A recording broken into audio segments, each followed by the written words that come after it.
खुश आमदीद इस नए तज्ज़िये में। आज हम तारीख के एक बेहद अहम, सबक आमोज़ और जज्बाती वाक़े पर बात करने जा रहे हैं। इस्लामी तारीख के एक ऐसे मोड़ का तज्ज़िया किया जाएगा जिसने न सिर्फ एक फ़ौज की बल्कि आने वाली नस्लों के ईमान और इस्तिकामत का इम्तिहान लिया। आज सारी तवज्जो जंगे उहद के उन वाक़यात पर होगी जो किसी भी तहकीक करने वाले के लिए बसीरत के दरवाजे खोलते हैं। तो चलिए सीधा इस मौजू की गहराई में चलते हैं। आखिर मैदान जंग में लिया गया बस एक अकेला फैसला ईमान की इतनी बड़ी आजमाइश का सबब कैसे बन गया? हम इस सिलसिलेवार वाक़यात को ट्रेस करेंगे और कॉज एंड इफेक्ट के इस पूरे तारीखी निज़ाम को समझेंगे कि हालात ने अचानक क्या रुख इख्तियार किया। हमारी इस सारी गुफ्तगू की बुनियाद बिल्कुल इन्हीं तारीखी और मजहबी दस्तावेज़ात पर मबनी है। हम ठीक उन्हीं हवाला जात को देखेंगे जहाँ इन वाक़यात और कुरान की आयत को पूरी तफसील के साथ बयान किया गया है ताकि हक़ाइक़ वाक़ई वाज़े हो सकें। वक्त बहुत कम था और मैदान जंग का नक्शा तेजी से पलट रहा था।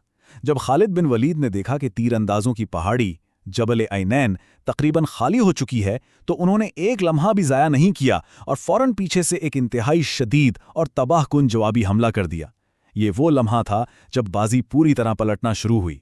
ये तख्तीकी तब्दीली इंतहाई अचानक थी। खालिद बिन वलीद और इक्रमा बिन अबू जहल घुड़सवारों के साथ पहाड़ी का चक्कर काट कर आ पहुंचे। वहां उन तीरंदाजों के कमांडर हजरत अब्दुल्ला बिन जुबैर अपने चंद साथियों के साथ मोर्चे पर डटे हुए थे। उन्होंने पूरी हिम्मत से मुज़ामत की, लेकिन दुश्मन की भारी तादाद और ताकत के सामने उनका दिफा टूट गया और वो सब वहां बहादुरी से लड़ते हुए शहीद हो गए।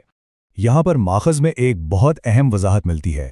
जिन मुजाहिदीन ने वो पहाड़ी छोड़ी उन्होंने जानबूझकर नाफरमानी हरगिज़ नहीं की थी, बल्कि ये एक इज्तिहादी खता थी, यानी फैसले में आई हुई एक गलती।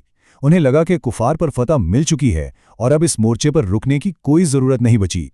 ये हरगिज़ कोई इरादती बगावत नहीं, सिर्फ एक इंसानी गलती थी।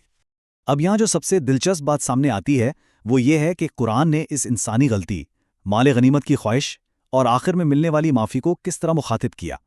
सूरह आल इमरान की आयत 152 वाज़े करती है कि अल्लाह ने अपना वादा सच्चा कर दिखाया, यहाँ तक कि कुछ लोगों ने बुज़दिली दिखाई और माल गनीमत देकर इख्तिखाफ किया। दुनिया और आखिरत के इरादों का फ़र्क वाज़े किया गया। लेकिन इस आजमाइश के बाद जो सबसे बड़ी खबर थी वो अल्लाह की माफ़ी थी। उसने अपना फजल करते हुए उन्हें बिलाखिर माफ़ कर दिया। लेकिन इस रूहानी तसल्ली से पहले उस तख्तीकी गलती का फौरी और मादी नतीजा बेहद संगीन था। आइए वापस उस अफरा तफरी वाले मैदान की तरफ चलते हैं जहां अब मुसलमानों को एक अजीम मादी और जिस्मानी नुकसान उठाना पड़ रहा था। सोजनाक जिस्मानी नतायत की तफसील देता है। नबी अकरम सल्लल्लाहु अलैहि वसल्लम की ज़ाते गिरामी को शदीद तकलीफ पहुंची। आपके दंदाने मुबारक शहीद हुए और रुखसार पर जख्म आए। इसके साथ ही आपके अजीज़ तरीन चचा सैयदुश्शुहदा हज़रत अमीर हमज़ा शहीद हो गए। और बात सिर्फ शहादत पर ख़त्म नहीं हुई, बल्कि हिंद बिन्त उतबा ने उनके आज़ाए मुबारक का मुसला किया, नाक और कान काट दिए गए और कलेजा निकालकर चबाया गया। ये वाकई मैदान का सबसे पुराशोभ मंजर था। 70 इस अहम अदद पर थोड़ा गौर करते हैं। इस शदीद इंतशार और आर्जी शिकस्त के इस मारहले में 70 जलीलुल कदर सहाबा कराम शहीद हुए। ये मुसलमानों के लिए एक नाकाबिल तलाफ़ी नुकसान था। तो यहाँ सबसे अहम नुक्ता यह है कि इन हालात ने एक अजीम नफ्सियाती बहरान खड़ा कर दिया। मैदान जंग में अचानक ये खौफनाक अफवाह फैल गई कि नबी अकरम सल्लल्लाहु अलैहि वसल्लम शहीद हो गए हैं।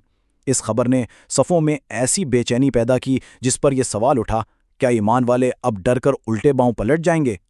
ये वो वक्त था जब इस आर्जी शिकस्त और इस मोहलिक अफवाह ने मुसलमानों की फ़ौज को इंतहाई मुस्तरब कर दिया। अफरा तफरी और मायूसी के इस आलम में बहुत से मुजाहिदीन के कदम वक्ती तौर पर डगमगा गए थे। ये असल इम्तिहान था उनके अज़्म का और उनकी साबित कदमी का।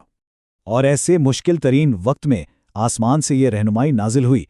सूरा आले इमरान की आयत 144 में इरशाद हुआ, और मोहम्मद तो सिर्फ एक रसूल हैं, उनसे पहले भी रसूल गुजर चुके हैं, तो अगर वो वफ़ात पा जाएं या शहीद कर दिए जाएं तो क्या तुम उल्टे पांव पलट जाओगे? इन जलाली अल्फाज ने डायरेक्टली उनकी मायूसी पर वार किया और उनके ईमान का रुख पैगंबर की फ़ानी ज़िंदगी से आगे बढ़ाकर अल्लाह की अब्दी ज़ात की तरफ मोड़ दिया। आइए आगे बढ़ते हैं और देखते हैं कि ये सब कैसे जुड़ता है। अब ये माखज़ मैदान जंग की तफसीलात से आगे निकलकर इस सदमे के बाद की नफ्सियाती बहाली यानी साइकोलॉजिकल रिकवरी और इलाही तसल्ली की तरफ इशारा करता है। इस हकीकत को कबूल करना इंतहाई ज़रूरी था कि दुनिया की हर शय फ़ानी है। मतन में वाज़े किया गया है कि सालों बाद جب بالآخر رسول اللہ صلی اللہ علیہ وسلم پردہ فرما گئے اور لوگوں کے ذہن اس بات کو قبول کرنے کے لیے قطعاً تیار نہیں تھے، تب حضرت ابوبکر صدیق نے ٹھیک اسی آیت مبارکہ کی تلاوت کی تھی۔ انہوں نے لوگوں کو اس پیش آمد صورتحال کو قبول کرنے کے لیے ذہنی طور پر آمادہ کیا۔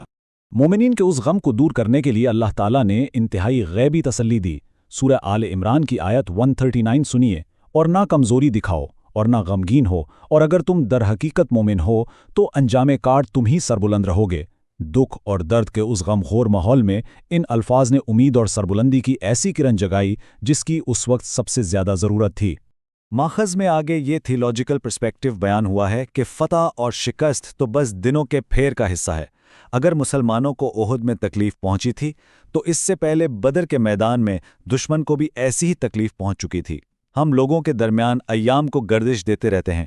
ہارڈ شپ ایک مشترکہ انسانی تجربہ ہے، اور یہ اللہ کی سنت ہے کہ عروج و زوال کے ادوار ہمیشہ بدلتے رہتے ہیں۔ دا الٹیمیٹ ریزالو، نبی کریم صلی اللہ علیہ وسلم کا آخری حوصلہ افزا خطبہ۔ وقت آ گیا تھا ٹوٹے ہوئے حوصلوں کو دوبارہ آسمان تک لے جانے کا۔ اور یہ چیز بہترین طریقے سے واضح کرتی ہے کہ اصل آزمائش کیا تھی۔ اس خطبے کے بنیادی اور ایکشنیبل پہلو سمجھیے۔